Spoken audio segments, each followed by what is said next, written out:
Okay, a couple note-taking items. Number one, can you hear me today?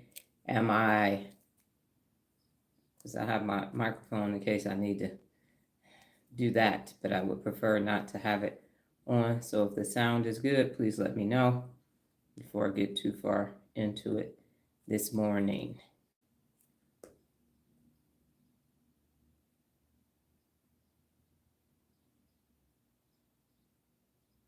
Can you hear me now?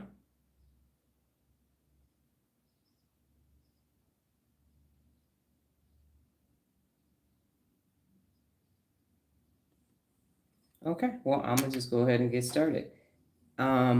You will need note-taking materials for today, as well as follow along on the website, turnarounddoctor.com, as well as follow along on the website. I think I hear me. Give me 1 second.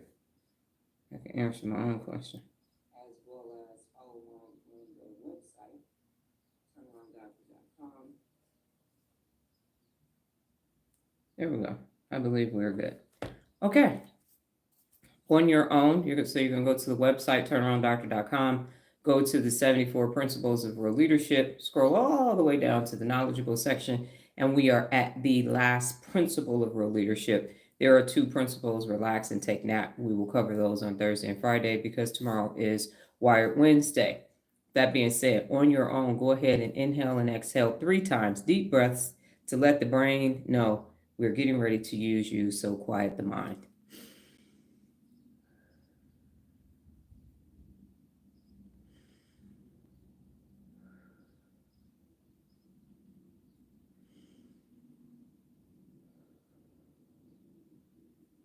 Good morning. I am Dr. Donna Thomas Rogers, daughter of Leslie Darnell Thomas, granddaughter of Arthur Jethro Evelyn II, and great-granddaughter of Levi Thomas. Welcome to your morning mental workout. Today's topic is Meet Your Potential. How do we get here? Well, I was born on May 10th, 1973. 10:47 p.m. at Hutzel Hospital in Detroit, Michigan. It was a Thursday. Yes. No. How do we get here? Okay.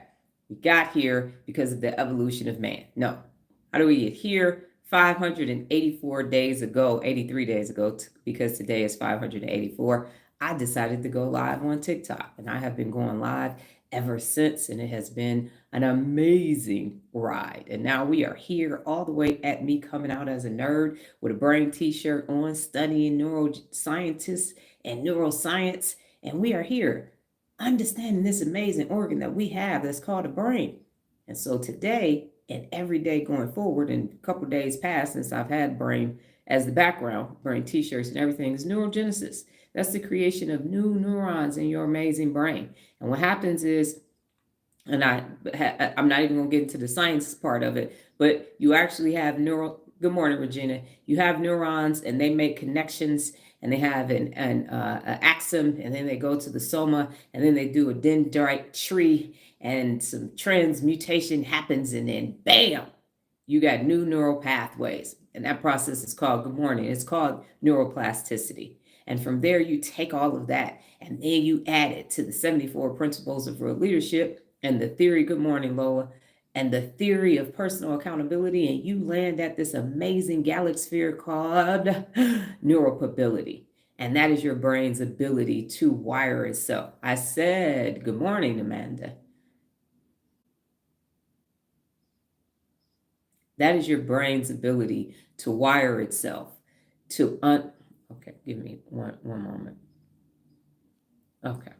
That is your brain's ability to wire itself to new neural pathways so that you can learn how to hold yourself personally accountable day in and day out so that you can become your best. Where's that magic happen at? Right here in this amazing frontal lobe where your executive function is located.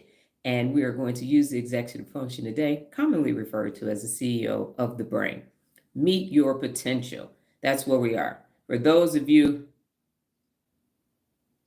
yes, I'm going to talk about that. I learned a lot, and I passed my test yesterday, my first test since 2006. And so I passed my neuroscience test yesterday. Whew, it was tough, but I did it. Yeah, I got an 85 out of 80. You had to get an 80 or minimum to pass. And yeah, and good morning. And so, yeah, I'll say, yeah, because Nola heard me screaming because I was like, Jesus, wow. We'll get to that at the end. However, I started studying. I started going over the real leader principles, and I did an overview, and now I'm doing it every single day until today. We have 2 more left in a bonus, but the 72 of the 74 are completed. And the reason why I did that is because you have to connect the neural pathways to personal accountability. You might have some of them. You can go look at the website if you have the book, review the book, and you have some of them, but you don't have all of them. So you can't get to neuropability if you don't have those neural pathways that you strengthen every day or the days that you need them, because sometimes you don't always need if you don't have a day of a conflict, you don't need to handle conflict when it occurs, but you have the pathways there. And so as a result of that, we need to understand them. And so overview, and then I went through them individually, so much so that I even defined all of the words in them so that you have this complete, total understanding of them and of your brain, because this is the most valuable organ in your body. It tells everything else what to do. And there's so much happening for me to be able to do this and look at you and talk all at the same time. There are so many cells and so many synapses happening simultaneously. That's why it's not possible to do a brain transplant yet, because the nerve endings and everything else. So while you have full cognition of your brain, you need to be using it to its full capacity. With that being said, we are at Meet Your Potential. I'm going to define Meet Your Potential individually and then give you a longer definition. Thank you, Grok, because that's what I used yesterday to do this. So number 1, meet. To come together with, especially at a particular time or place. So you're going to come together, meet. Come together for a particular time or a particular place. So at a particular time in life or at a particular place. And then your is just you yourself personally. And then finally, potential, something that can develop or become actual. So that's something that can develop or become actual. And I've said this in the past, is that you can have more than one potential. I know that I have. When I started out in my adult life 30 years ago as a soon-to-be second lieutenant in the military, I had a bachelor's degree. I had to go back to advanced camp. In fact, I was in advanced camp 30 years ago. Because I injured my shoulder the previous years. And because I was delayed, my commission was in January of 96, even though I graduated in 95. So I was preparing to become Lieutenant Thomas. Well, because I was Cadet Thomas at the time. And now, 30 years later, I am Dr. Donna. So I have had multiple potentials since that time frame. And so when people say they have so much potential, I don't know what happened to it, you can actually have more than one. And in fact, you should, because if you get to my age or older, and the only thing you know how to do is the thing that you learned how to do 30 years ago, the working memory has depleted and your skill set is lackluster. It's not good. It's not sharp. It's an old ass rusty sword that if you try to use it, you're going to just end up with gangrene somewhere. Okay, so meet your potential from a whole totality, put it all together definition.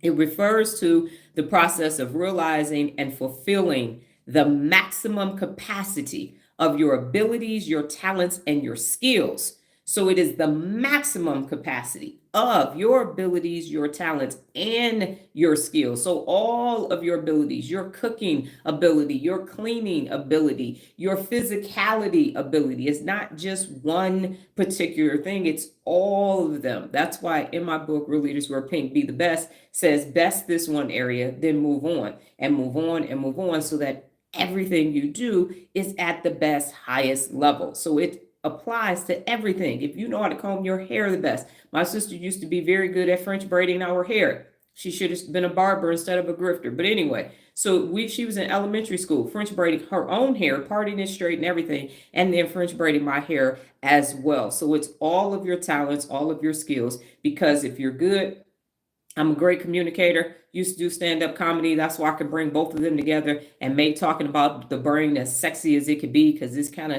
some dense material. But because of all of the times that I met my potential in all those different areas, we're here today, and it doesn't feel like, whoo, okay, if she say hippocampus one more time, I'm going to just take a fork and stick it in my eye, stick a fork in me because I'm done. So you bring all of that every potential with you as you meet your next potential. Now, it means achieving the highest level of personal, professional, or creative growth that you are capable of leveraging. So that means your strengths, overcoming limitations, and your personal goals, they all align with your innate capabilities and aspirations. So that's everything. That's bringing you. You take you wherever you go.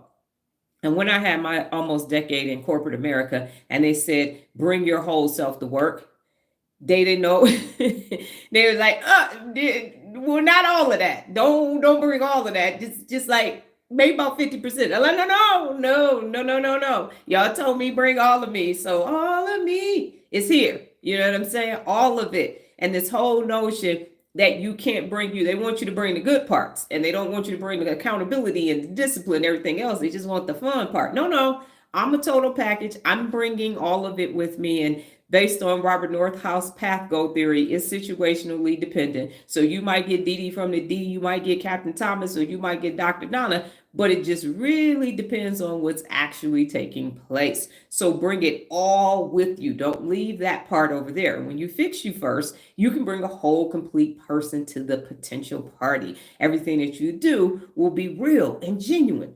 So yes, bring it all everywhere. And then people are, don't be bringing that work shit here. No, we need to organize. We need to be a team. It's working there, so it can work here too, because people are people. And then essentially, it's about becoming the best version of yourself through effort, learning, and perseverance. The best version of yourself, the best version, new and improved. You see it, new and improved. They changed it, something, just changed the packaging, new and improved. We added sugar, new and improved. We added salt. This edition of the Grand Cherokee is new and improved. The 2026 is better than the 2020 because we added all these bells and whistles. New cell phone. They have the S25 out now. I'm an Android user, and I have the S22. So the S25, that version should be better than the S10, or the S2 is what I really had, was a long time ago. Anyway, you are the best version of yourself through effort. Sweat equity is what Leah Box at Frito-Lay called it. Sweat equity.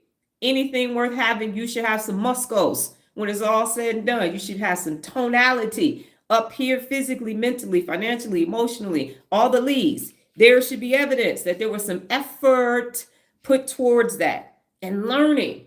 And I'm amazed at how many people over the age of 35 don't want to learn anything else. Don't want to learn anything else. I went to school. So I say this, you put your thinking cap on the shelf with your diploma. You put the thinking cap on your shelf with your diploma, and that shit is sitting there since I got my bachelor's degree in 1995. We 30 years later. The U.S. in public law and government. How many policies and laws have changed in 30 years? How many? And that was in Michigan, and I live in Nevada now. So they're not even the same from state to state. So literally, no, there is no state tax in Nevada or in Florida, but that Michigan has a state tax, a city tax, an income tax, a tax on top of tax, and tax, just tax laws alone, let alone people in the criminal justice system has worked or not worked. So think about if I just said, I got my stuff from 1995. It sound old. And now I don't want to learn nothing else. I don't even want to open up a new book, policy, nothing. It's like, well, that's it. I mean, at one point, think about it for the old heads. When I got home from the hospital, I was in a little carrier thing. There was no car seat. There was no damn seat belts. And then the seat belt, buckle up. It's the law. That law changed. And now it's the no touch law, because we have cell phones. So yes, you need to be learning, and it takes effort. It takes effort to learn. I think it this way, and some people might be offended, but y'all know I don't give a fuck. I'm not really impressed with somebody that's 27 that know a lot. Give a fuck, you just got your frontal lobe. You got a brand new brain that hasn't been jaded or anything by life. You want to be impressed, be 52 and still have total recall and be able to know more, because it's harder to learn after 35 because the working memory is like, shit, I'm tired. Don't pick that book up. Just sit down, just turn the TV on, just eat and sit down and turn the TV on. By the time you get 50, people really like, yeah, ain't nobody got time for all that. I'm just gonna sit here, take my meds and rest. I worked all day. I deserve to sit all night. And that's what happens. So people, if you want to give somebody credit, wait till they're 50. Now they've had a working memory that was deteriorating, which means you have to do effort. You got to have more effort at 52 to think than at 27. So, yeah, that's cool. 32, look what I know. Okay.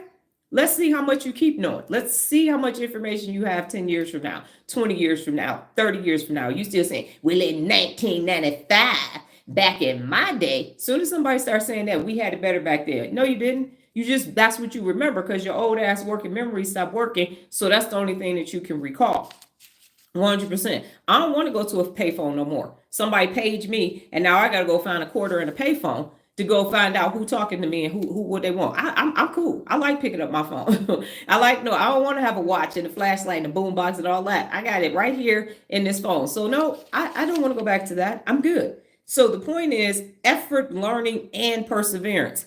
It takes effort. Right now, if y'all had to be me with the amount of things that I have to do in a given day, I promise you, you might make it 24 hours. And I don't think so because you couldn't wake up at 3 o'clock in the morning. That part right there alone would, most people would exit the damn chat, especially if you are a night owl, you're not a lark, you're not going to be able to do it. But if you think about it right now in Las Vegas, it is 5:46. I woke up at 3 o'clock. And when I woke up, I did some meditation. I made up my bed. I recorded all my videos to tell people that it was the live. I've posted on all my social media platforms. Found out I put the wrong date on the intro. Had to redo a video. I've done a nasal rinse. I've made my coffee, my snack.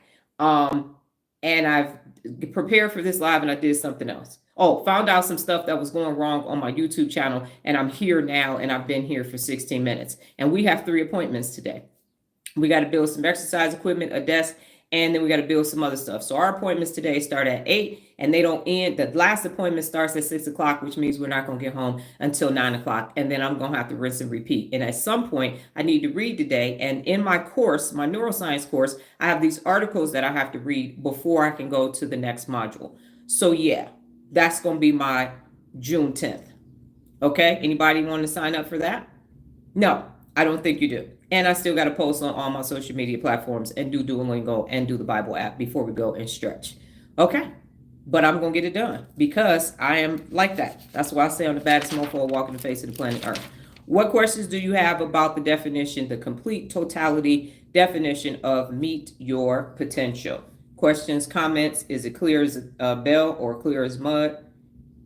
Anything, all things. And I'm just typing answers just to make sure that the chat is working. Thank you, Kevin, for your ...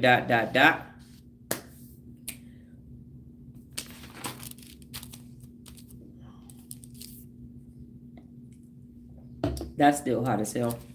Okay. I took it like a champ, though. All right. So my question to you, my fellow real leader brainiers, that is a terrible name. Okay. Why is this so challenging for people to meet their potential? What answer do you have? And again, am I good on sound? Because I got my I could be like this. Hey, how y'all doing this morning? It's Dr. Donna. I really don't like the microphone. I'm thinking about getting a boom mic so it can be above my head. Nola and I have had these discussions.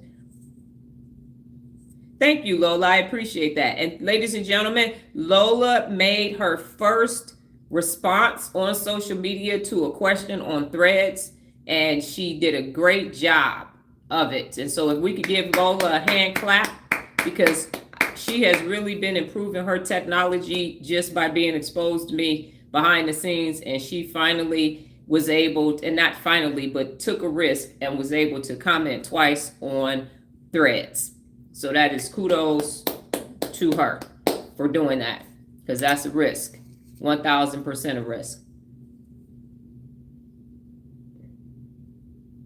Can you ask the other question? Yes, ma'am. Why is it so challenging for people to meet their potential? Regina, yes, ma'am. 3 a.m. I don't just wake up. I didn't woke up like this. No. Yes. 3 a.m. every day. Actually, what happened was I started doing the live. So I think I've been getting up at 3 a.m. for over a year now. So I was getting up at 4 from June 2016 until last year.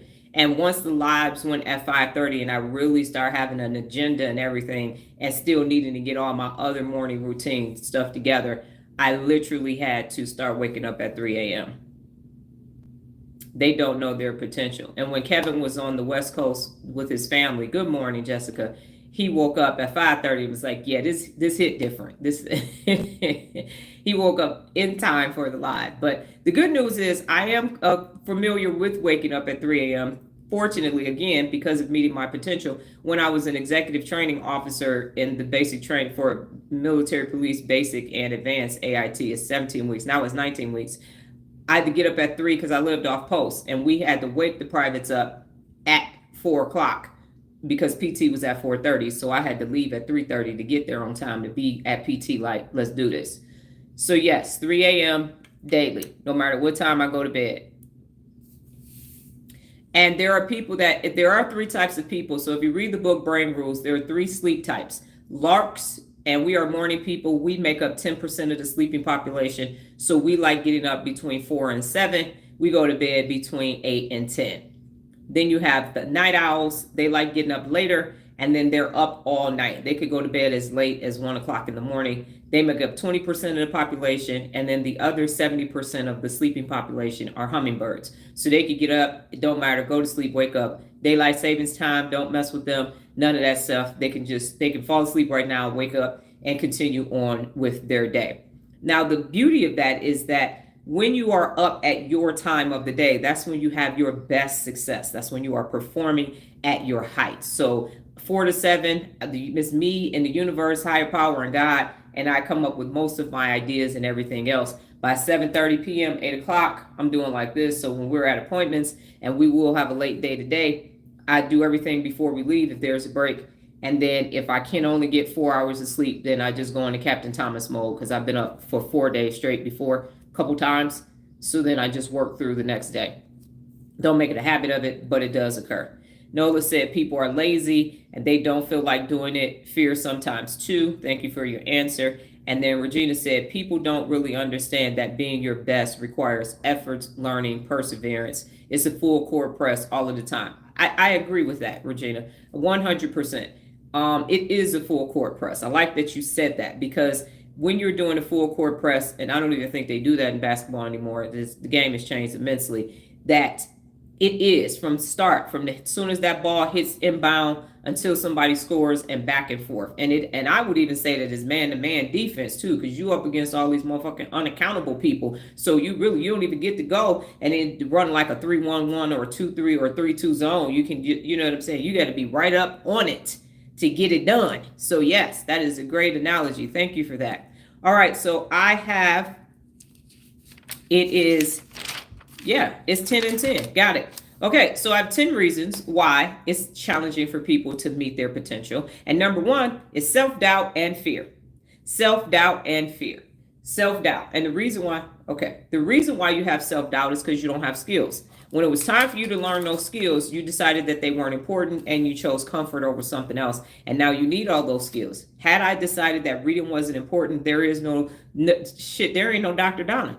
I mean, really, I probably would have had 1 degree, kind of, scathed through, got that bachelor's degree, and that would have been the end of it. But everything that you see soon to be coming up on 15 years and really 12 years, because I worked with my sister for the first 3. And these last 12 years are because I went ahead and had all those skills, developed all those skills before I left my corporate job. And even when I was working with my sister, so that there is no self-doubt.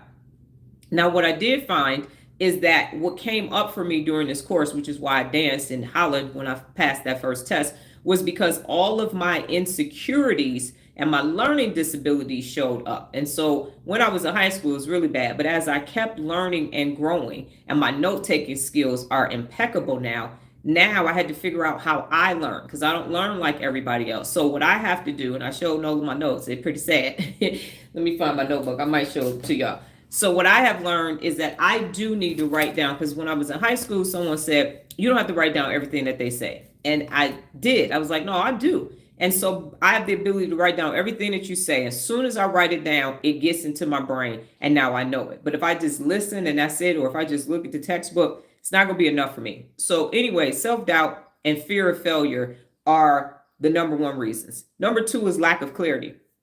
If you don't know why you're seeking your potential, you are not going to go after it. I've said it. I will continue to say it. Don't do anything without a strategy, and don't do anything without a why. And I mean, don't go to the kitchen to get a snack if you don't have a strategy for your snack and you don't have a why, because you're going to overeat, eat the wrong thing, take too long, run out of time, not have the food that you need, and then have to go back to doing whatever you're going to do. So you need a why and you need a strategy all the time for everything. And I have been accused in the past by unaccountable people. You plan too much. I like to be spontaneous. No, you don't. You like to be reckless and take risks and create dumbass plans and problems in the future that some person who actually planned is going to have to get you out of. So for people who's like, I don't want to plan, I don't want to plan. I have a Dr. Donna quote that says, stop picking people up out of holes that they willingly jumped or fell in. If you didn't have a plan and your ass fell down, fell in a hole and can't get back up, I guess when you get back out and you climb out and got your blood and arms all scraped all up and everything, next time you'll be able to say, well, that was a dumbass plan. I think I need a strategy.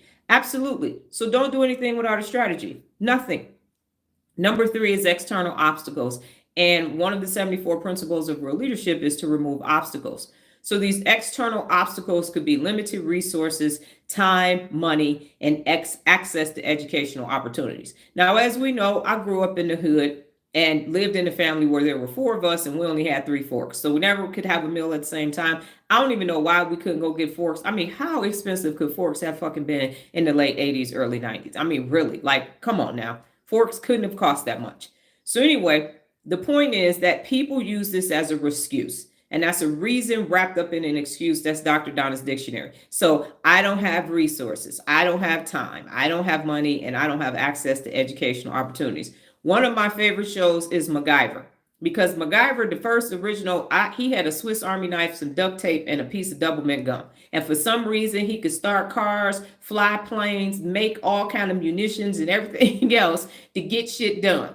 And then just like, well, if I had resources, I'm like, listen, okay, I used to get $3 a day when I went to school. $1.30 of that was my bus fare. So that left me with $1.80 a day, $15 a week for me. And I'm at school. I left that school, but sometimes between 6 and 7 o'clock in the morning. I had an hour bus ride, 7 to 8 classes, no lunch, and come back home.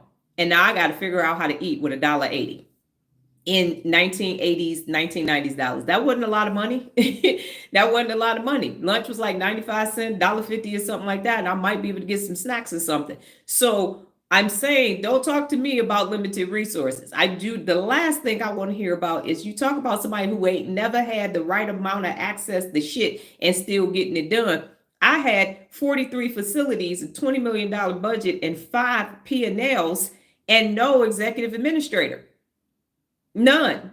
I didn't even have managers. I had leads managing my major facilities. So when you start saying you got limited resources and you don't have, especially now saying that you don't have access to educational opportunities, if you got a phone or an internet access, especially here in Nevada, the library will give you access to the internet for free. They give you a code so that you will have access to the internet. Plus you can go there and get all the information you need on their computers that are there 7 days a week.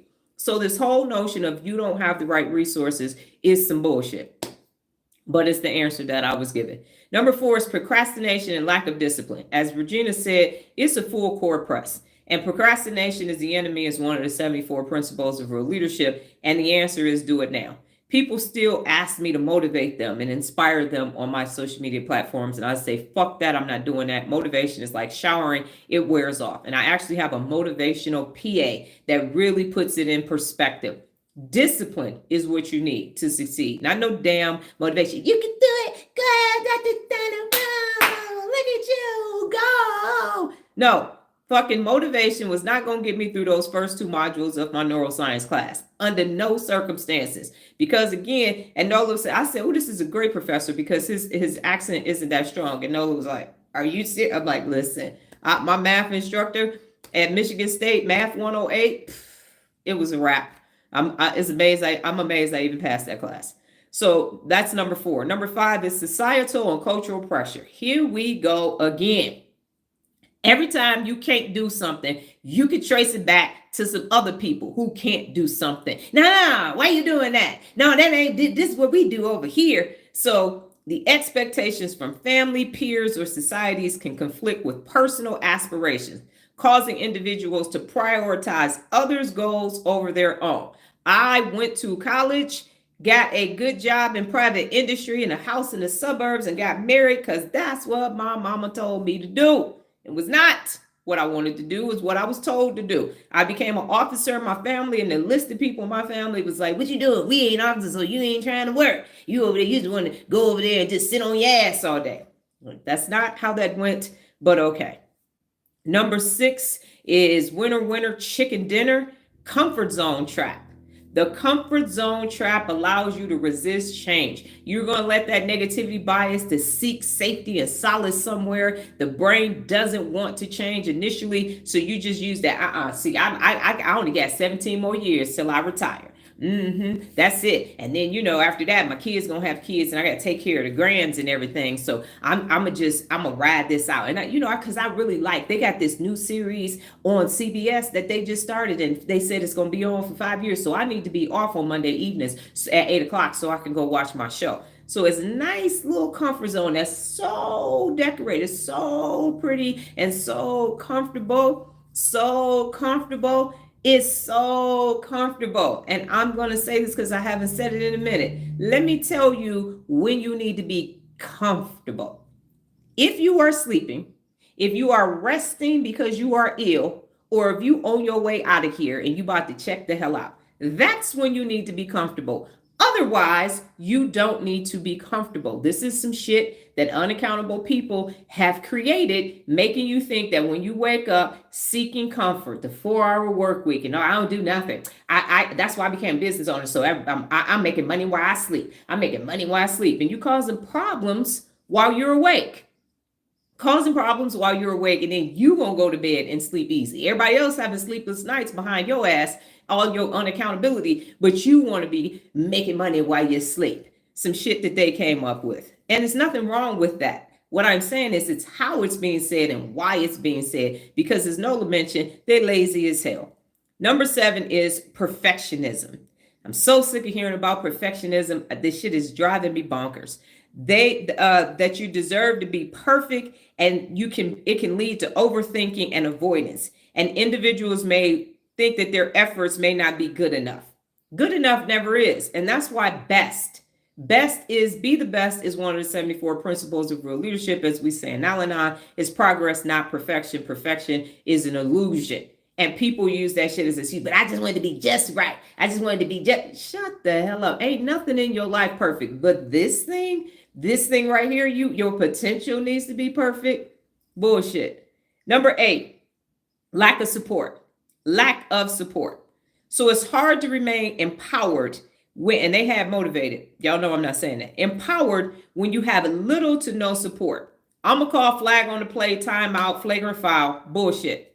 Okay? I don't know. Nola being my adult child is the most support I have ever had from an adult in my life, in my whole life, in my 52 years of being here. My own child in her last 4.5 years being an adult has provided more support than any other adult that I've ever come in contact with. Now that's fucked up, but that's the reality of the situation. So this whole thing of I need support. If you are a full, complete, whole person and you believe in a higher power of the universe, in the higher entity, in God or whomever, you got enough support. You have everything inside of you to succeed. That's what the book, The Alchemist, is all about, is finding it within. Because if you need support and the support beams leave, now what you going to do? Now, what are you going to do if the support goes away? If the support comes tumbling down, who are you when you don't have your support anymore? People used to say, man, I wish I had a man so I need to shovel snow. I'll shovel my own fucking snow, cut my own grass, do my own hedges and everything else, paint, all of that. If I need to do it, I can do it. But I'm not this whole support thing. The one thing about growing up in the house with 3 addicts, the last thing you're going to get is some love, unconditional love and support. Not going to happen. You're either going to acquiesce and be an addict too, or you're going to become superhuman, one way or the other. But this whole notion that you need support, look, watch out this way. So you need support from unaccountable people that are not at their best.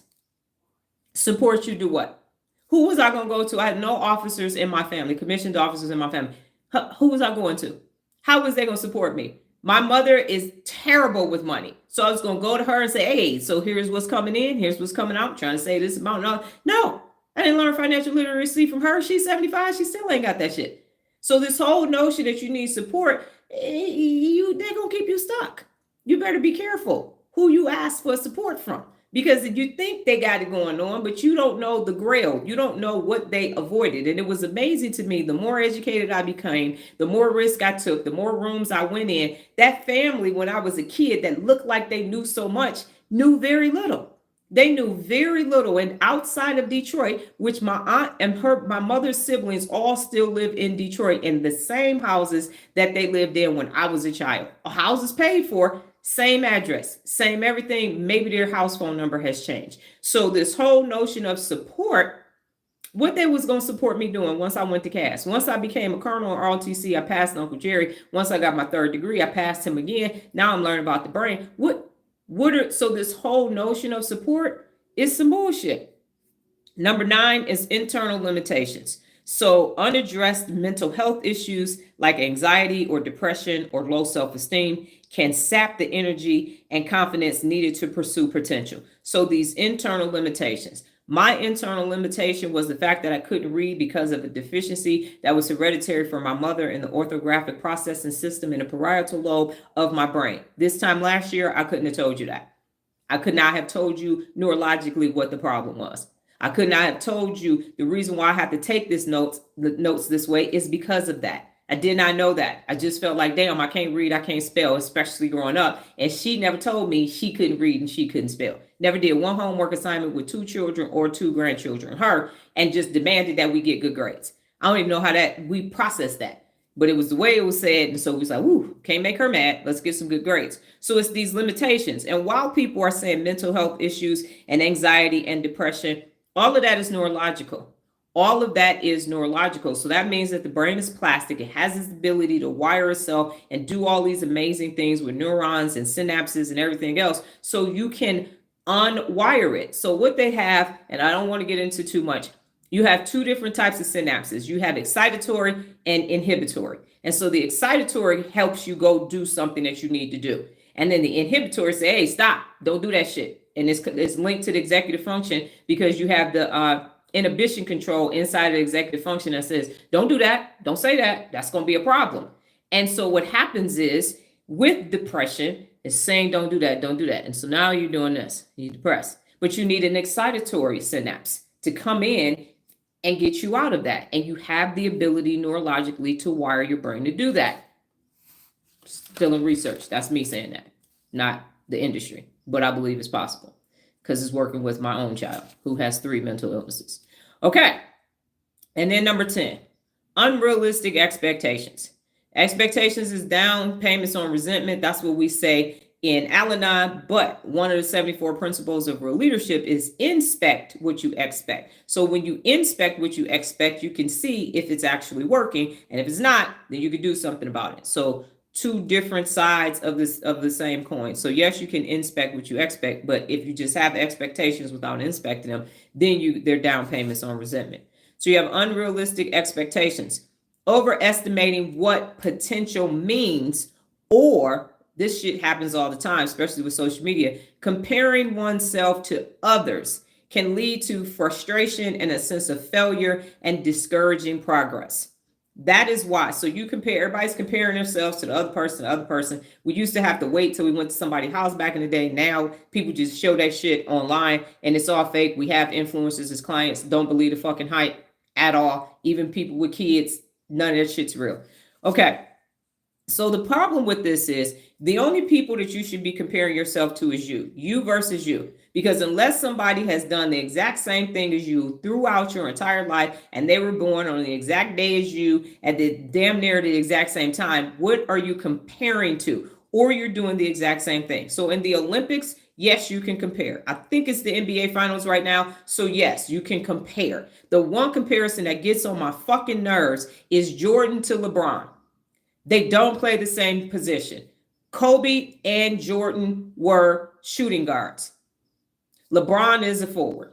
What the fuck are you comparing? The job descriptions are not the same. That's like comparing somebody who works in a warehouse driving a forklift to somebody that's an over-the-road driver. Just because they both work for Frito-Lay and they both touch cases and put them in a specific place, That's not the same thing. So you have to compare apples to apples, not grapples to apples. So stop comparing. So unless there is another African American woman born on May 10th, 1973 at 10:47 p.m. on Thursday, then we don't compare us in Detroit, Michigan. We don't compare it until we're doing the exact same thing. So this whole notion that you're a parent, okay? Got it. That's not enough. It's not enough. So stop doing that to yourself. Stop. You could do you versus yesterday, you versus last year, you versus a year ago, you versus future you. Unpopular opinion, compare LeBron to Rodman for ring. Oh, if you compare LeBron to Rodman, hey, Detroit Bad Boys, ain't no fucking comparison. Ain't no comparison at all. But I digress. And if there's any bronies up in here, this ain't the live for you, because I will block your ass talking about he to go. Andy from Ohio, so Akron. Fuck out of here with that shit. Anyway, now I know I'm really moving on. That's Didi from the D. When basketball was basketball. My point is compare to compare, but that's the conversation that people want to keep having over and over and over again. And I even said this on the post. Y'all know I ain't gonna talk shit over here and not say it to people. I literally said it on the post. I said, what's the comparison? They're not. They don't play the same position. Who started this? Please tell me who started this stupid ass conversation, because it's dumb and there is no comparison. Jordan played less time. Of course, LeBron is going to have more points and everybody gets to score. They had video. Go try to play basketball in the 80s and 90s and go in the paint and see what happened to your ass. You coming down. Bill Laimbeer, Rodman, everybody going to fuck with you. If you scoring in the paint back then, you doing some damage. So the game has changed. I understand all that. But my point in saying this is these comparisons have to stop. Because the unaccountable people are really good at faking it. Not making it, but faking it. So stop having these unrealistic expectations and set goals for yourself. You be the best, and your definition of best is for you. It's not for anybody else. So what questions do you have about the 10 reasons why it's so challenging for people to meet their potential? I'm about to say hold themselves personally accountable, but that's challenging too.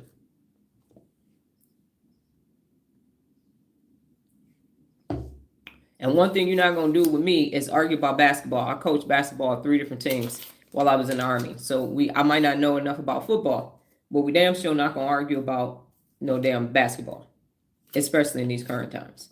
That's just a side note. And let me go ahead and make that a highlight. Yes, sir. Give me 1 second. Okay. 3 and 4. Number 3 is external obstacles. And these external obstacles are limited resources, time, money, and access to educational opportunities. External obstacles, which includes limited resources, time, money, and access to educational opportunities.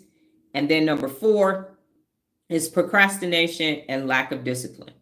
Procrastination and lack of discipline. So we know that one of the 74 principles of real leadership is procrastination is the enemy. The antidote for that is to do it now, go in the den. And then lack of discipline. People want to be motivated. Motivation expires. And you know that, Kevin, because you were in that PA, the first PA challenge with that on there. So discipline is the actual thing to do. Instead of saying, I don't have discipline, you become disciplined. You have to create the discipline neural pathway. And then Regina has her ... Kevin, let me know if you have it.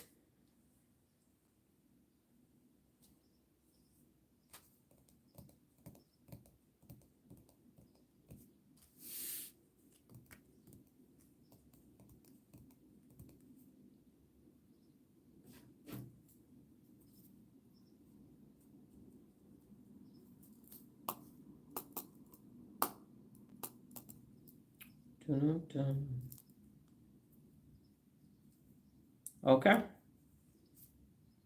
And then we're going to go over, once we have Regina's response, how to meet your potential. Nola, I was telling Alex, did you ask a question? I was texting. No, I didn't. I said, did you have any questions or comments or responses to the 10 reasons why people don't meet their potential?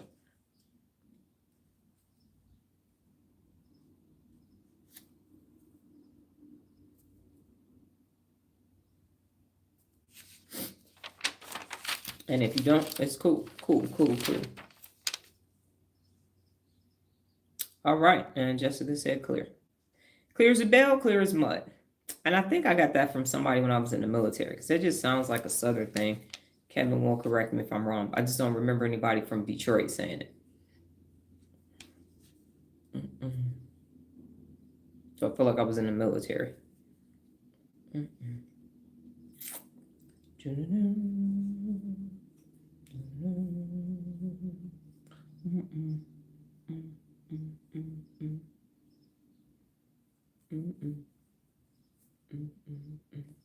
All right, Regina. Lack of support is an interesting point. I believe we're taught to look for support. Yes, ma'am. When it isn't there, we can choose to not grow because of this, or become your own support system. Radical idea. Yes, ma'am. People in Detroit aren't happy enough to say something like that. That is correct, my offspring. That's why I'm saying I know I was in the military. I was stationed in the South, even in South Korea. I spent my whole career in the South. So I know it was either Frito-Lay when I was in Florida, or when I was in the military. That is correct. I think if you have a goal, then you'll make it happen no matter what. That is right. And Jim Rohn said you will find a way or you will find an excuse. And it's easy to say, I didn't have support. And if you tell a lie to yourself long enough, you start to believe it, even if in fact it's not true. All right. So how do you meet your potential? Regina, I'm glad you asked. Number one, self-reflection and awareness. Self-reflection and awareness. The only way that you can learn to hold yourself personally accountable and become your best is if you self-reflect and you are aware of who you are. Your personality resides in your frontal lobe. And if you don't access that on a daily basis, there is no self-reflection. Your questions, your cognition, all of that is up here. So how are you going to do that if you don't take time daily, 15 minutes or more, to reflect and be aware of who you are? And once you know who you are, again, can't nobody tell you who you ain't. So under self-reflection and awareness, you want to assess your strengths and your weaknesses. That is one of the 74 principles of real leadership as well. You have to assess them. You have to know where you're strong and understand where you have some growth opportunities, and ensure that you are working towards being your best. Now, will your weaknesses become superior strengths? Maybe so, maybe no. It depends on what it is and how much effort you do. So my weakness growing up was reading, and now it's a strength for me. So if it is something that you need in order to become your best, then that's something that you need to do. Now, my weakness is I can't fish. I don't need to fish, so that's not something that I need to be working on. Now, when I put this on the line, I got to make sure I got live bait. But in the event I decide that I'm going to become a fisher person, then now I got to make sure I got the right bait for the right thing. Now, additionally, define your potential. So what you have to do is you need to clarify what meeting your potential means to you. So if it's career, if it's personal, professional, creative mastery, you have to do that so that your goals align with your values and your passion. So that's why it's meet your potential, not your mama Nim's potential, not your you the baby and everybody else fucked up. So now you got to fix all the shit that the rest of the folks messed up. No, your potential. So you get to define what meeting your potential is for you, not some unaccountable people who's sitting in a comfort zone, being self-righteous and eating popcorn and spectating and hate-tating on any action that you take. Number two, set clear, achievable goals. Set clear, achievable goals. So you want to start small, you want to break it down, and then you want to make sure that it's smart. That's specific, measurable, achievable, relevant, and time-bound. And then once you do that, prioritize.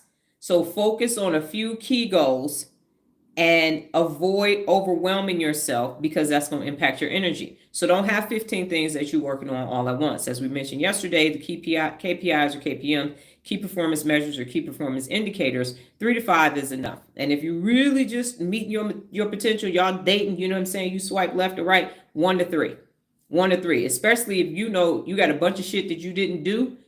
Don't try to have these big lofty goals when you don't have the micro skills that you're going to need in order to accomplish those goals to meet your potential. So if you know you can't read, don't be talking about you about to write the next New York Times bestseller. Your ass going to have to start with, I'm going to read a book a week. That's where you are, okay? I'm not saying it can't happen, but if you can't read, how you going to write a book?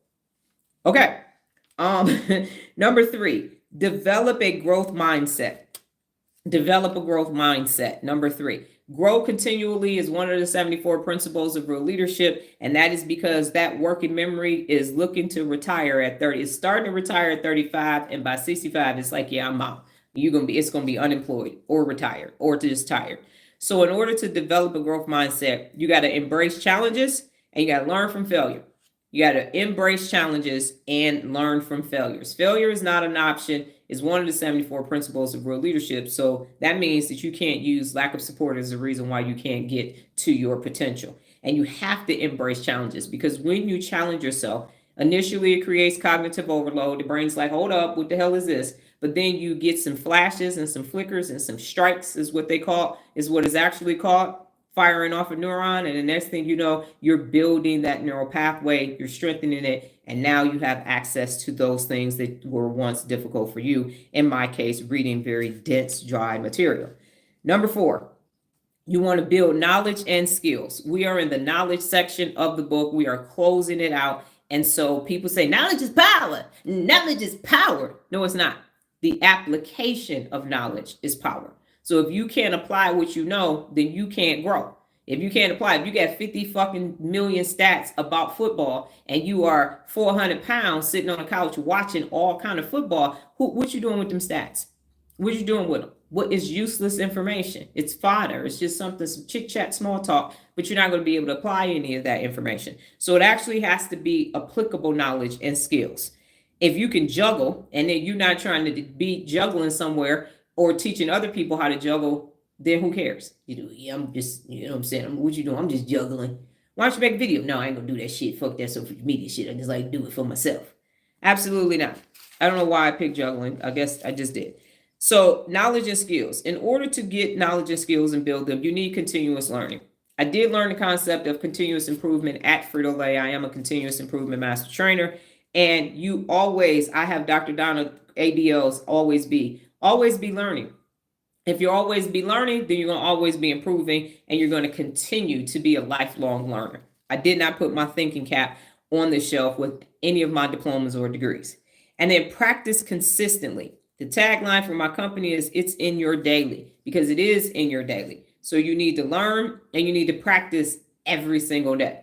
I didn't just wake up being able to effectively communicate it. Let's face it, I came from Detroit public schools, and my Midwestern accent, a lot of words that I can pronounce today, I couldn't pronounce because of my high cheekbones. Some of the words still don't come out as well as I would like for them to, but hey, I got limited range. It's just how high they are.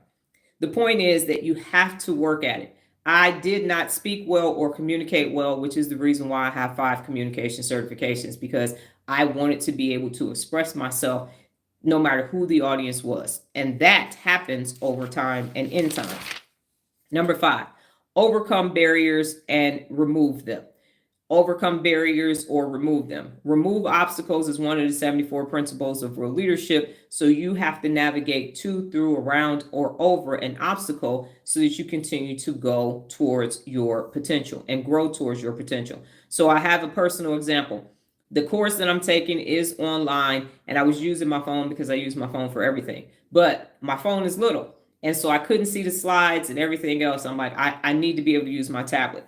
And in order to do that, I needed to log back into the account from my Google account from Google Chrome. I hate Google Chrome. I think it's unintuitive. I do not like the user interface, and it's unsightly all at the same time. So I've made a point to avoid using Google Chrome for anything. I just started using Google Sheets because it's poorly designed. And so my Steve Jobs kicks in when I'm like, but why does it have to be so unsightly? So yesterday I had to sit down with Nola, and she had to put it on open it up on my tablet, teach me how to save a tab on my Google Chrome, because I needed, because I know how I learn. So I needed to be able to look at the slides on my tablet, listen to the professor on my phone, and have my old school spiral notebooks with all my different colored pens and highlighters in order for me to be able to understand this very dense information. And so Nola was just shocked, because she was like, you are the tech savvy person, but you're like one of those old people on TikTok now. I'm trying to show you. You like, wait, hold up. And how did I get it? Oh no, where'd my tab go? And that's okay, because in order for me to learn this neuroscience information, I have to overcome my barrier, which is I believe that Google Chrome and the Google system is not user-friendly and it's unsightly. So I had to overcome all of that because I need this information. So that's a perfect example of these are some obstacles in my way because my potential of learning about the brain is more important than aesthetically looking and using Google's interface. Okay. And then do it now. You can't procrastinate. So I couldn't say, well, no, I'm gonna just wait. I'm gonna just wait. I'm gonna just wait. I have been saying I need to be in a course for at least 6 weeks to 2 months, and finally found one. So I can't go, oh my God, I'm not even a neuroscientist, and all these things, and we got these new numbers and all this stuff, and everything is And I said, absolutely not. Get this shit done. How are you? You're coming around third on teaching the 74 principles of real leadership, and now you're gonna stall everybody else because you acting like a chicken shit for the damn brain. It's just the brain. You're gonna use your brain to learn about the brain. So go ahead and find a damn class and be quiet. That's how I actually talk to myself. Probably throw a couple F-bombs in there too. But anyway, number 6, seek support. So you want to build a network, and that's one of the 74 principles of real leadership. So if you are going to build a network, it needs to be a network of people who are already best. You can have support from best. You can, but they have to be best. And then in seeking support, if you don't know, ask is one of the principles of real leadership. So you need to ask questions from these people. You can't just be like, oh, I just want you to be my mentor because you look good and you just pulled up in a Bentley. And no, make sure that support that you're seeking has the actual resources to support you in this thing that you're pursuing to meet your potential.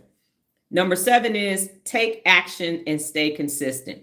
Take action and stay consistent. So you want to start small, always start small, go slow to go fast, and then you want to track your progress. That's what we said yesterday, tracking your progress either daily, weekly, monthly, bi-monthly, quarterly, annually, one of the leads, but you have to have some key performance indicators or measures that you're looking at to know that if you are still on track to meet your potential. Number 5 is adapt and persevere.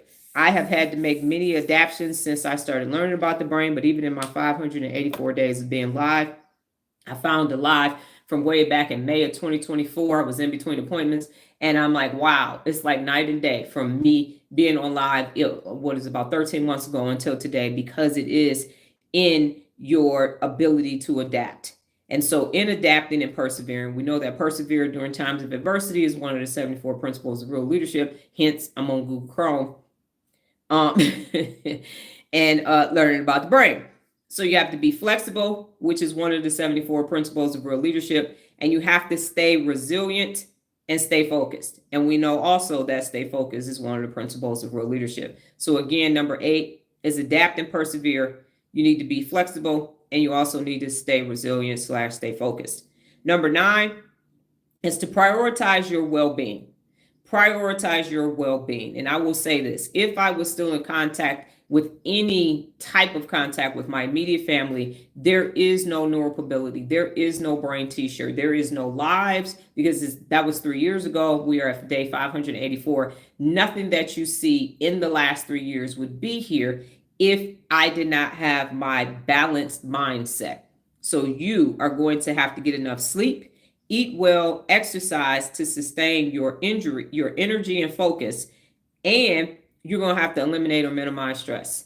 Eliminate or minimize stress is one of the 74 principles of real leadership, and I had to eliminate the things, the people, places, and things that were stressing me the hell out. So again, prioritize your well-being. So that's balance. You got to get enough sleep. You got to eat well. You got to exercise so that you can sustain your energy and focus. And as I mentioned, one of the neurologists that I follow on TikTok, well, I don't follow nobody because it just shows up in my algorithm, but he said first thing, he likes coffee, but the first thing he does in the morning when he wakes up is he drinks 8 ounces of water, because the brain is 75% water.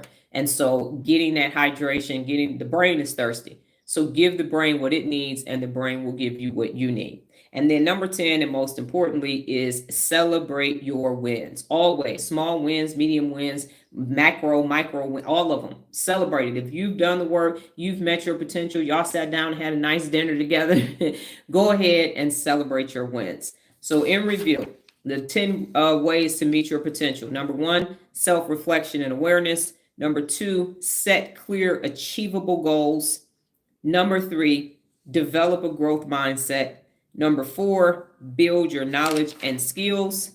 Number 5, overcome barriers and remove obstacles. Number 6, seek support. That's real support with people who are bad mofos. Number 7, take action and stay consistent. Number 8, adapt and persevere. Number 9, prioritize your well-being. And number 10, celebrate your wins. So what questions do you have or comments for me? And then Virginia, you said, I think if you have a goal, then you make, yes, that was from before. Okay. So if I need to repeat any one of them, let me know. And then if you have any comments, go ahead and do that at this time. Yesterday, I neglected to review the poll results. So I actually put it on my notes today so that I will do that. All right. Be honest. Do you meet your potential? 60% of you said yes, and 40% said no. A total of 10 votes. Thank you for voting in the poll question. Feel free to explain your answer.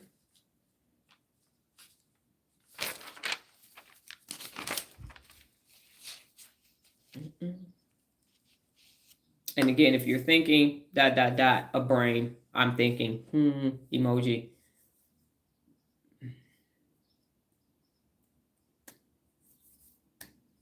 I don't even know what that is. Is that a notification from something? No.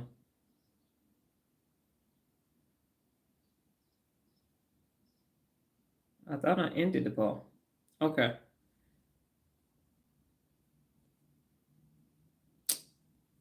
And I can't move that. Can y'all see that? No? Okay, fine. Just gonna bother the shit out of me.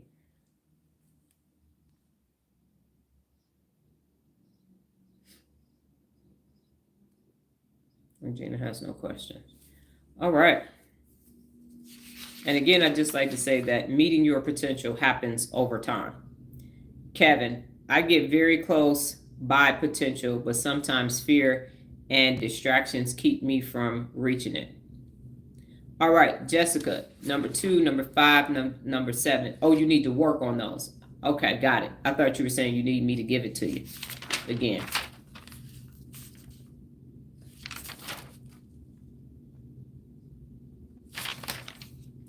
And for Kevin and Jessica, Kevin, you can assess, and you can do it now if you like.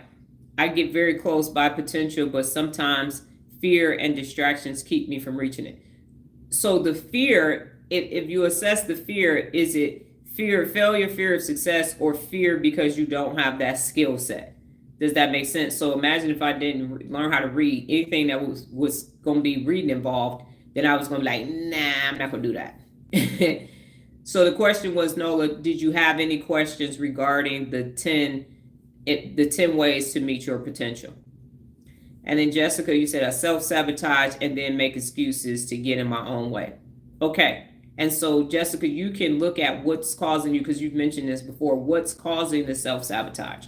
So there is something, and what the reason why I'm saying this is the root cause analysis that I learned at Frito-Lay is ask yourself why 5 times. And usually between the 3rd and 4th why, rarely do you get to the 5th why, you find out what's underneath the root cause of why you're self-sabotaging. So Kevin, for you as well, why are you fearful or getting distracted? Nola, I said I meet my potential because I had goals and I met them, and now I have new goals set. Yes, ma'am. No question on the 10 ways to meet your potential. From Kevin, Regina said, I have met various potentials over my lifetime. I'm in the process of identifying new goals and working on developing a personal legacy. I saw and had an aha moment over the weekend. That's great. That is awesome, because you've been looking for that. So that's awesome that it's taking place for you. Yes, so meet your potential is something that you can do. It is, if you just think about your potential, it's a goal that you haven't accomplished yet, and you're just going to get to that goal. You're going to accomplish it, and then you move on. And unaccountable people want you to only have one potential because they only have one potential.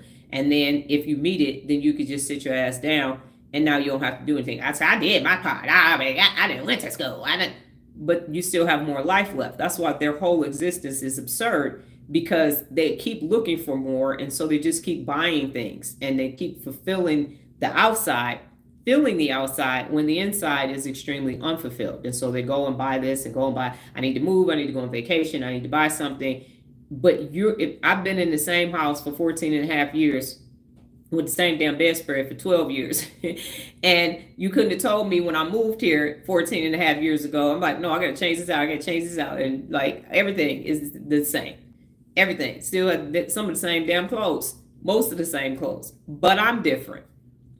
And so Jessica said, that's a good idea. Ask why 5 times. And you will get to what that actually is. It is amazing what happens when you spend 15 minutes or more with yourself in your personal time, what you will be able to accomplish. So the last 2 questions on the table today are, what did you learn today? And what did you learn about yourself? What did you learn today? And what did you learn about yourself? And again, you are creating these 2 neural pathways of waking up with the expectation, I am going to learn 1 or more things today. And number 2, I am going to learn something about myself today, because that's how you create self-awareness, through actual self-reflection. Okay, and Regina said the aha moment is that I was sitting with a former commissioner, Mabel Butler, in a community center named in honor of her, and she is 98 and contributing to the community in a positive way. Well, that, look at you, then found you somebody that's ahead of you. That's awesome. That is awesome. She is 26, well, 25 technically, because you're about to be 73. So she could be your parent. Your mom is in that age range. Wow. That is cool. Still contributing. And see, that's what I was talking about when I was talking about the women in their 70s. That's not making me go, I can't wait to get 70. I'm like, eh. So again, if you're thinking, sharp as a tack, and that's what you needed. See, look what happened.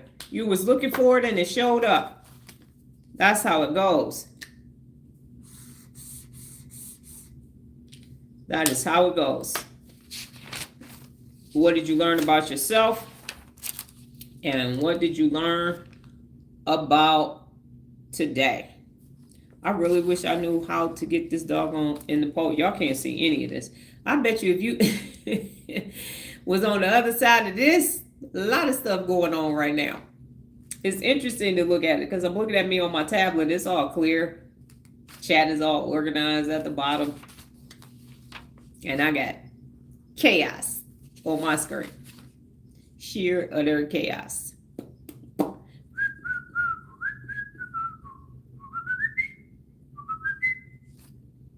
Kevin said, today I learned that self-reflection and awareness is key to success. It is.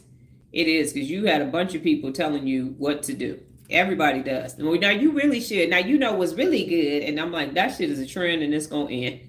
If I had to follow, I mean, think about it. My YouTube channel is about to be 12 years old in August. If I had to follow the trends from 12 years ago up until now, that thing, yeah. And it's interesting when people have their channel over time, how the trends look so much more dated. Now, technology has improved, apps have improved and everything else. But what we were doing 12 years ago on YouTube is not what's been happening currently right now. And there were way less people on YouTube because it took more to get a channel. And it wasn't a thing. And you couldn't monetize it at that time. So now everybody wants to be a YouTuber. Okay, and Regina said, I learned to continue to have a growth mindset. That is for your brain. Yes, ma'am. That is for your brain. 100% for your brain. The whole objective is to not be sitting somewhere in an old folks' home doing the Sudoku. Doing the Sudoku. That's what you're doing. Playing checkers, doing the Sudoku, and chair exercises. That's what I'm living for. No. Nola said, today I learned about myself that I meet my potential. Yes, ma'am. And once you start doing it, you won't even want to stop doing it. Then you'll really be around people like, yeah, y'all some duds. I'm out. I'm not about to be sitting over here with this lackluster ass bullshit. I'm good. I'm about to go accomplish something. Where you going? To accomplish something? You coming back? Hell no.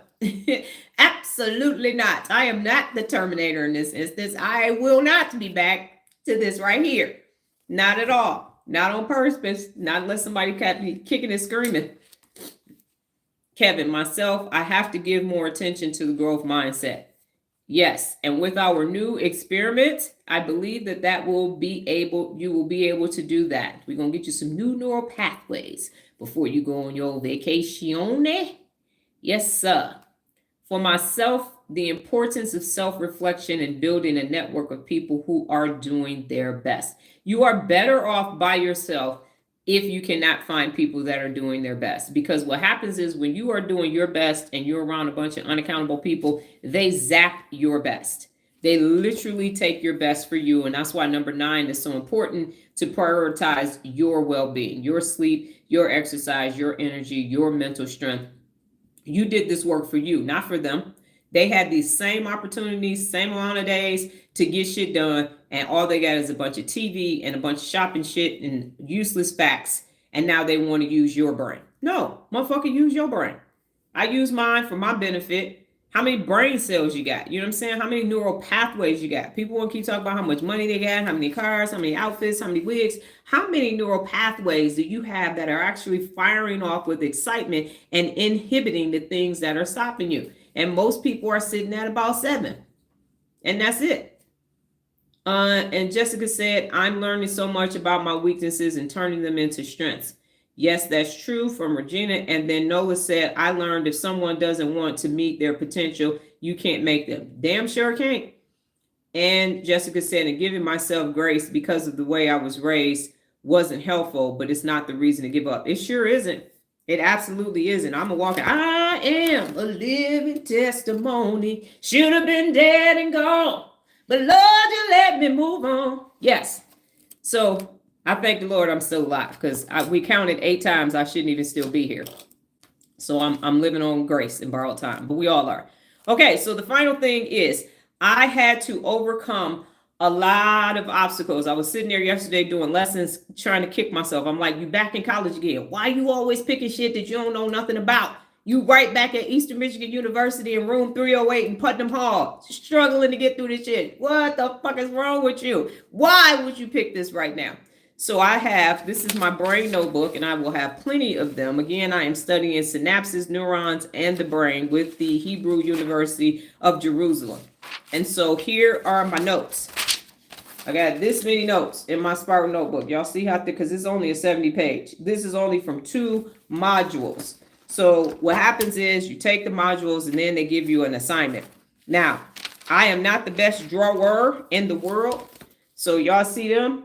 That's my little drawings. And Nola was like, that's what your drawings look like based upon your slides. Wait, can we see that? So those are my drawings. And so what happens is, even though I had the slides, and even though the professor was saying everything, he's a great professor, explaining everything at the lowest level, high level as you can, but I need to write it. And so afterwards, I had the assignment that was due. It had to be done by the 11th. And I thought it was going to be like a written assignment, but it was a 14 question test. And so they give you 10 attempts, which is great because it is the brain. You have 3 attempts to pass the final exams, which you actually do need because this is a lot of dense material. And I went ahead, it was the end of the day. I had already done this whole second module, and the modules are like an hour and 20 minutes broken up into sections, but I have to double that time because of how I take my notes and go back and make sure I have everything. So it's about, I think it's like 20 something hours, 25 hours, but I have to double that. So this is like 50 hours of just lecture work. And then you got it. And now I have articles that I have to read too. So this is pretty intense. Anyway, I'd go in and I'm on my tablet, which is where the slides are. And then I'm on, because my phone, I was like, oh, I need to see this. Let me put it on my tablet. Well, now I'm on my tablet, so I can't see the slides or anything. It is an open book exam, but y'all just saw how much it is. It's not gonna matter. You got 30 minutes to get it done. So now I have to just go off of memory and my notes.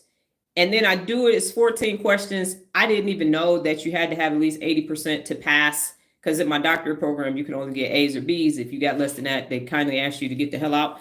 The program escorted you the doors that way. And I got an 85.7, y'all. And it was multiple choice. Now we know. So I had ACT, PSAT, SAT, GRE, LMNOP, test anxiety, because I don't do multiple guess. So I was like, oh, I'm going to just be able to explain my answer. And my heart, when I saw that it was multiple choice, it was like, boom, boom, boom. I like, ooh, I started having a hot flash. And then I said, okay, fuck it. Take the test. Let's see where you are. You got 9 more attempts at this. And when I tell y'all, I saw that 85.7, and then they said you got to pass with 80% or more. I jumped up. I was hitting my desk. I'm like, you ain't took a test since 2006, and you ain't took a multiple guess test since the 90s. What? Are you kidding me? And that's when I knew. I said, I have come a long way. A long way. I didn't score the 85.7% on a neuroscience test for synapses, neurons, and the brain. That ain't my background. And I just started studying the brain in October. So listen, I am going to celebrate my win, because I promise you, I'm like, and then I was like, whoo, you got more tests. What if you do bad on the next test? It doesn't matter, because if I didn't take copious notes, if I didn't already know how to take notes, already understand what the brain does, been studying the brain, no way was I going to be able to pass that test, because this is about the synapses, and this is about who created the neurons, and it's all about dendrites and axons and all these verbiages that I don't even have the lexicon for it, because it's not this shit that everybody else is talking about. It's not the, hey, yes, so you just do this. And it literally, what I did find out yesterday is that when I said synapses, because I've been listening to other people, it actually doesn't connect. The synapse doesn't actually connect. It fires off, it's digital, and then there is this gap. And what happens on the B side, on the dendrite, is got these little sucker things. And there is literally neurotransmitters that go into the dendrite. And then if it is powerful enough to make a strike, in order for it to happen, it will happen. But sometimes that happens and no spike occurs. So there is no connectivity. So for Kevin and for Jessica, the reason why that keeps happening is because when A tries to go into B, it doesn't take on that transmitter. And so you don't create the connection. So that's why it's not connecting for you. And that's why you don't have a neural pathway. Now, did somebody tell me that already? Hell no. That's why I was like, I'm not going to do this traditional school thing, because I know I wouldn't have got this information. And so now I actually know what's actually taking place at the cellular level. And I know how we got here. That's if it's Gaio and Kyle, Gilio and Kyle, Khalil, because he has an accent too, that's telling us that. So the 2 people who got the Nobel Peace Prize for actually understanding the neurons and the neurotransmitters and the synapse 120 years ago, is really like 130 now, because it's class from 2016. But I wouldn't have had that information. So I lead by example. Is this shit scaring the shit out of me? Absolutely. I have no background in neuroscience at all. So even if I go forward in something, I fail a test, I get to take it again. But I'm going to get this information for y'all, because no one is presenting this information to you in the way that you needed to use your brain. You either have to be cuckoo for Cocoa Puffs, or you got to be sick as a dog for people to be told. You got to be depressed, you got to have anxiety and all these other things. But for people who want to be healthy, you want to have your healthy, high functioning brain, I'm willing to sacrifice my whole, everything that I'm doing and sit through this to give it to you so that you can use it. You can actually use it. You could actually create your own neural pathways for the things that are stopping you. So you don't have to be sitting somewhere saying, damn, I can't read, and not know that it's because of the orthographic processing center that when you was in elementary school didn't process properly. Now you just have to say, how can I? Because can makes the impossible possible. There's no way that you could have told me 15 years ago when I left Frito-Lay that I would be studying the brain. The brain? The fuck is you talking about? And I am studying it. So I'm grateful for Carrie Shields being a horrible, awful supervisor. I would have never left. That's why I'm celebrating the shit out of June 25th when it shows up. 15 years ago, no way, no how. So I'm showing you that can makes the impossible possible. I got an 85.7 on a multiple guess test when I got test anxiety for multiple guess. That was, God. So you can do this. Don't be sitting somewhere saying you can't. Let me be the lead by example is one of the 74 principles of real leadership. So if I'm going in and attacking some shit I got no background in whatsoever, in order to be able to help you become your best, you got to be your best. That's the exchange. What do I need to do? Be your best? and go off and make sure people around you are their best too, that's what we need to be doing. Not this other shit. Being our best, seeking the best day in and day out for us and those around us, and demanding it. You're not your best, get the fuck out of here. I don't talk to my family because they're not the best. They don't want to be the best, and they just want to cause a bunch of hot messes. I'm good. Stay your ass over there. I don't want that in my life, because I get to learn about the brain. I get to understand. And I feel myself getting a Nobel Peace Prize. I'm claiming that. I'm putting that out there in the universe. A Nobel Prize in neuroscience or neuro something, because I'm looking at it in the areas that they're not looking at it. I understand that they need to understand how they actually have now. They're using heart defibrillators to cure Parkinson's so people can have normal existences. I understand all that, and that's necessary. But what about the rest of us? What the rest of us supposed to do in our day in and day outs? That we just want to be best. We don't want to just be regular, average, mundane, mediocre. We want to be the shit now. So how do you access that neurologically? Because it's possible, and I know that it's possible. So I'm not going to stop doing my research. Ain't nobody about to talk me out of not studying the brain. Fuck you. You tell me that, you can kick motherfucking rocks and kiss both of my butt cheeks. Yes. Change the way we treat the brain and not giving them people pills. Yes. And that is why, thank you for saying that, Jessica. So the reason why they keep prescribing prescription drugs for people with anxiety, ADHD, and everything else, because they can naturally go in, and because of that gap that's in between the axon and the dendrite, and it opens up and latches on, the medicine goes in as if it's a neurotransmitter, and then it creates the spike. So that's what the medicine is for, because it is a gap. People keep saying that synapse is together and it's connected. It's not. It's a little micromillimeter opening. And that's what the medicine does. And the medicine goes in, and the brain believes, oh, I now have that neurotransmitter. But it's not actually working. So you want the connection. So they're manufacturing synthetically that connection through the medication. And that's why you take the medicine and you feel different, but it don't feel right, because it wasn't a natural neurotransmitter. So there you go. And I'm only on module 2, and it's 10 modules, and it's only one class. Can y'all imagine how much I'm going to know when I keep studying this thing? So there you have it. Yes, that's what's actually taking place. And that's why I believe that you can, if you can create natural dopamine and serotonin, and you do it enough times, you just need to keep doing it to create that spark that's enough to create that connection. And so it's digital on one side, analog on the other side. And the thing that's great is that because you have the excitatory synapses and the inhibitories, the things that you want to stop, i.e. popping off because you got ADHD, you just send inhibitors. And if you are depressed, then you send excitatory. So you can do it neurologically. Yes. And so that's why I'm going to continue to do this. That's why I knew. And imagine if I had stopped and got deflated after my first 30 lives, and Kevin saw a video of it, motherfuckers was acting crazy as hell. Imagine if I'm not 584 days into this, we don't get here.